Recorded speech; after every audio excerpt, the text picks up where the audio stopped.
Hello friends, welcome back to my channel Vaishu కుట్టి vlogs. అందరూ ఎలా ఉన్నారండి? బాగున్నారా? మేము బాగున్నామండి.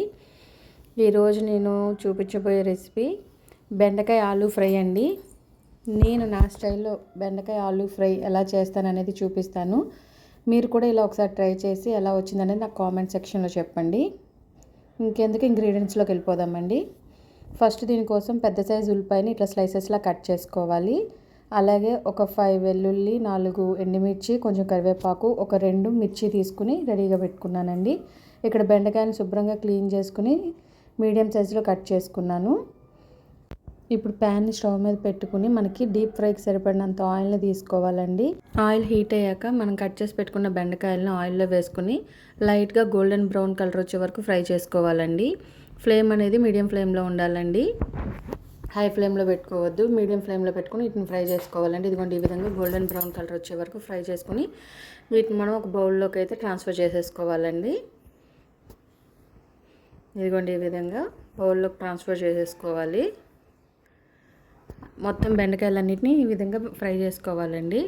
ఇప్పుడు నేను పొటాటోస్ని కూడా చిన్న చిన్న సైజుగా కట్ చేసి పెట్టుకున్నానండి.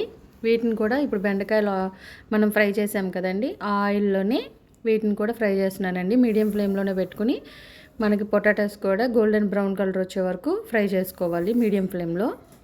ఇదిగోండి చూసారు కదా, ఇట్లా ఈ విధంగా గోల్డెన్ బ్రౌన్ కలర్ వచ్చే వరకు అయితే మనం ఫ్రై చేసుకోవాలి. ఈ ఫ్రై అయిపోయినాయండి. వీటిని కూడా మనం బౌల్లోకి ట్రాన్స్ఫర్ చేసేసుకుందాము. ఇప్పుడు అదే ఆయిల్లో పచ్చెనగపప్పు, సాయిపప్పు, పల్లీలు తీసుకోవాలండి. వాటిని కూడా మీడియం ఫ్లేమ్లో పెట్టుకొని చక్కగా ఫ్రై అవనివ్వాలి. మీరు ఇప్పుడు ఆయిల్ కొంచెం ఎక్కువ ఉంది అనుకుంటే కనుక ఆయిల్ని తీసేసేయండి. మీకు ఎంత ఆయిల్ కావాలో అంత ఆయిలే ఉంచుకోండి. ఇదిగోండి అవి అయితే ఫ్రై అయిపోయినాయి. ఇప్పుడు నేను ఫస్ట్ ఇందులో ఎల్లుల్లిపాయలు, ఆనియన్స్ని వేసుకుని కొంచెం ఫ్రై అవనిస్తానండి. తర్వాత అందులోనే మిర్చి, కరివేపాకు, ఎండుమిరపకాయలు కూడా వేసుకుని లో ఫ్లేమ్లో పెట్టుకుని ఫ్రై అవనిస్తానండి. మనకు ఆనియన్స్ కొంచెం త్వరగా వేగిపోవాలంటే ఇందులో సాల్ట్ యాడ్ చేసుకుంటే త్వరగా ఎగుతుందండి. కొంచెం పసుపు, సాల్ట్ని అయితే యాడ్ చేశానండి నేను. వాటిని లో ఫ్లేమ్ మీద ఫ్రై అవనిస్తాను. నేను జీలకర్రని అయితే ఫస్ట్ యాడ్ చేయనండి ఎప్పుడు, ఈ ఫ్రైకి మాత్రం. కొంచెం ఆనియన్స్ వేగాక అప్పుడు కొంచెం జీలకర్రని, ఒక స్పూన్ జీలకర్రని యాడ్ చేసుకోండి. వాటిని లో ఫ్లేమ్ మీదే ఫ్రై అవనిస్తానండి. ఆయిల్ అయితే చాలా తక్కువ వేసుకుంటాను ఈ ఫ్రై అవ్వడానికి. ఇదిగోండి ఇప్పుడు వీటిని లో ఫ్లేమ్ మీద చక్కగా ఇట్లా యాగనిస్తాను. చూసారు కదా, ఆనియన్స్ మగ్గిపోయాక ఇందులో నేను ఒక 1 స్పూన్ కారాన్ని యాడ్ చేసుకున్నాను. దాన్ని కూడా లో ఫ్లేమ్ మీద చక్కగా ఫ్రై అవనిస్తానండి కారం వేసుకున్నాక. ఇప్పుడు మనం 1/2 స్పూన్ గరం మసాలా పౌడర్ని అయితే యాడ్ చేసుకుంటున్నానండి. అందులోకి ఆల్రెడీ మనం ఫ్రై చేసి పెట్టుకున్నాం కదండి బెండకాయ ఆలూని కూడా వేసేసి మొత్తం అంతా చక్కగా మిక్స్ అయ్యేలా కలిపేసుకోవాలండి.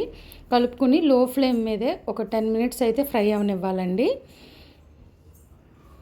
ఇదిగోండి ఇక్కడ 10 మినిట్స్ ఫ్రై అయ్యాక ఇందులోకి నేను కొబ్బరి పౌడర్ని వేసుకుంటున్నానండి. ఒక 3 to 4 స్పూన్స్ కొబ్బరి పౌడర్ని అయితే యాడ్ చేసుకోండి.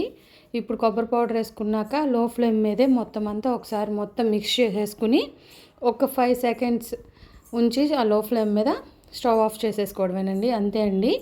ఒక్కసారి మీరు కూడా ఈ విధంగా బెండకాయ దుంప ఫ్రైని ట్రై చేసి చూడండి, ఎంతో టేస్టీగా ఉంటుంది. దీన్ని మీరు చారుతో తిన్నా సూపర్ ఉంటుందండి. మీరు ట్రై చేసి ఎలా ఉందనేది నాకు కామెంట్ సెక్షన్లో చెప్పండి. అంతే ఫ్రెండ్స్, నా ఛానల్ని ఫస్ట్ టైం చూస్తున్నట్టయితే కనుక ప్లీజ్ సబ్స్క్రైబ్ చేసుకోండి.